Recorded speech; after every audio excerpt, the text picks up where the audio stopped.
ছেলেদের বন্ধুত্বগুলোতে আমি বরাবরই মুগ্ধ হই। ওদের বন্ধুত্বে না কোনো ভনিতা থাকে না, স্বার্থ থাকে না।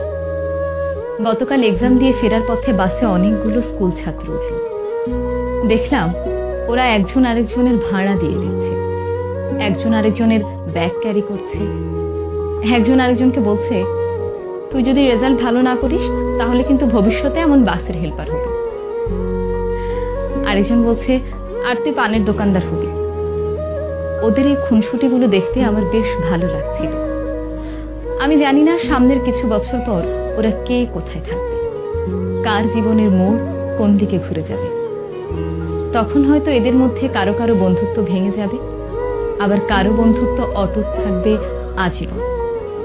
তবে ওদের এখনকার যে বন্ডিংটা, এটা দেখে আমার খুব ভালো লাগলো। ওরাও হয়তো একটা সময় পর এই সময়টাকে অনেক মিস করবে।